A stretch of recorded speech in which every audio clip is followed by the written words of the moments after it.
കേരള സർവകലാശാല registrar K S. അനിൽകുമാറിനെ പുറത്താക്കാൻ ഗവർണർ. സസ്പെൻഷൻ റദ്ദാക്കിയ സിൻഡിക്കേറ്റ് തീരുമാനങ്ങൾ ഗവർണർ അസാധുവാക്കും. സിൻഡിക്കേറ്റ് തീരുമാനം നിയമവിരുദ്ധമാണെന്ന് കാണിച്ച് താൽക്കാലിക vice chancellor doctor Ciza Thomas ചാൻസലറായ ഗവർണർക്ക് റിപ്പോർട്ട് നൽകിയിരുന്നു. ഈ റിപ്പോർട്ട് അംഗീകരിച്ചുകൊണ്ട് പ്രത്യേക സിൻഡിക്കേറ്റ് യോഗത്തിലെ തീരുമാനം റദ്ദാക്കി ഗവർണർ ഇന്ന് ഉത്തരവിറക്കും. മനീഷ് മഹിപാലാണ് ചേരുന്നത് തിരുവനന്തപുരത്ത് നിന്ന് വിവരങ്ങളുമായി. മനീഷ്, ഈ ഗവർണർ ഇക്കാര്യത്തിൽ ഒരു തീരുമാനം ഇന്നലെ ഉത്തരവുണ്ടാകും എന്നുള്ളതാണ് പറഞ്ഞിരുന്നത്. പക്ഷെ ഇന്നലെ അതുണ്ടായില്ല. ഇന്നിപ്പോൾ ഈ സസ്പെൻഷൻ പിൻവലിച്ച തീരുമാനം റദ്ദാക്കി ഉത്തരവുണ്ടാകുമോ? കൂടുതൽ വിവരങ്ങൾ പറയും. സ്മിത, ഇന്നലെ തലസ്ഥാനം അല്ലെങ്കിൽ സംസ്ഥാനത്ത് ഇതുവരെ കാണാത്ത വലിയ പ്രതിഷേധം SFIയുടെ പ്രതിഷേധമുണ്ടായി. പോലീസുമായി തന്നെ SFI പ്രവർത്തകർ ഏറ്റുമുട്ടുന്നൊരു സാഹചര്യത്തിലേക്ക് എത്തി. അങ്ങനെ ഒരു സാഹചര്യത്തിലാണ് ഇന്ന് പുതിയ അല്ലെങ്കിൽ നേരത്തെ ഉണ്ടായിരുന്ന അവധിക്ക് പോയ VC വൈസ് ചാൻസലർ ഇന്ന് വീണ്ടും ചുമതലയേൽക്കുന്നത്.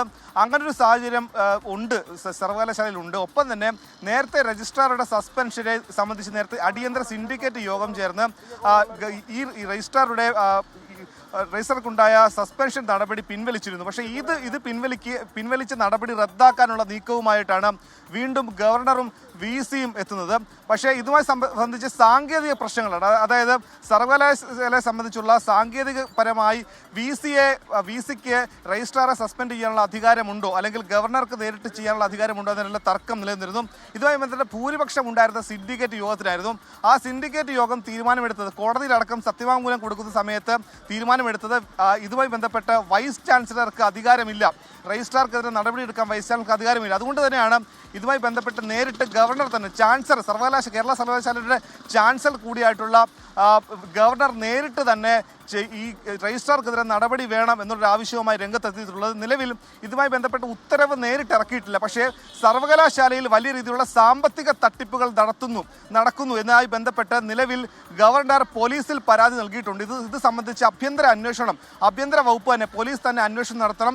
കോടികളുടെ അഴിമതി സർവകലാശാലയുമായി ബന്ധപ്പെട്ട് നടക്കുന്നുണ്ട് എന്ന വിവരത്തിന്റെ അടിസ്ഥാനത്തിലാണ് ഈ രീതിയിൽ കത്ത് കൈമാറിയിട്ടുള്ളത്. പോലീസ് മേധാവിക്ക് ഗവർണർ കത്ത് കൈമാറിയിട്ടുള്ളത്.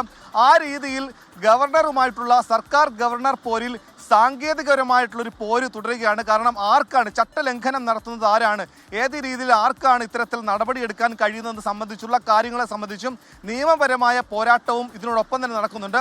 ഇനി ഏറ്റവും കൂടുതൽ നോക്കിക്കാണേണ്ടത് ഇന്ന് മോഹൻ കുന്നുമ്മൽ, അതായത് വൈസ് ചാൻസലർ ചുമതല എടുക്കുമ്പോൾ ഏത് രീതിയിലുള്ള പ്രതിഷേധം ഉണ്ടാവും. SFI പ്രവർത്തകർ ഇന്നലെ സംസ്ഥാന സെക്രട്ടറി അടക്കം 27 പേരാണ് ഇന്നലെ റിമാൻഡ് ചെയ്യപ്പെട്ടത്. അങ്ങനെ SFI പ്രവർത്തകർക്കും പോലീസിനും പരിക്കുണ്ടായി. അങ്ങനെയാണെങ്കിൽ മോഹൻ കുന്നുമേലും ഒപ്പം തന്നെ ഗവർണറെയും ഇന്നും അല്ലെങ്കിൽ അടുത്ത ദിവസങ്ങളൊക്കെ തന്നെ ഇവർക്കെതിരായ വലിയ പ്രതിഷേധം തലസ്ഥാന നഗരിയിലും മറ്റ് ജില്ലകളിലും ഉണ്ടാകാനുള്ള സാധ്യതയുണ്ട്. ഈ പ്രതിഷേധം ഒരു ഭാഗത്ത് നടക്കുമ്പോൾ രജിസ്ട്രാർക്കെതിരായ നടപടി, അതുമായി ബന്ധപ്പെട്ട നടപടിയുടെ രജിസ്ട്രാറെ തിരിച്ചെടുത്ത സിൻഡിക്കേറ്റിന്റെ തീരുമാനം രാജ്ഭവൻ റദ്ദാക്കും, ഗവർണർ റദ്ദാക്കും എന്നുള്ള കാര്യം ഉറപ്പാണ്. അത് പോരിനെ പുതിയ തലങ്ങളിലേക്ക് എത്തിക്കും, നിയമ പോരാട്ടത്തിന് വഴിവെക്കും. മനീഷ് മഹിപാൽ തിരുവനന്തപുരത്ത് നിന്ന് വിശദാംശങ്ങൾ പങ്കുവയ്ക്കുകയായിരുന്നു.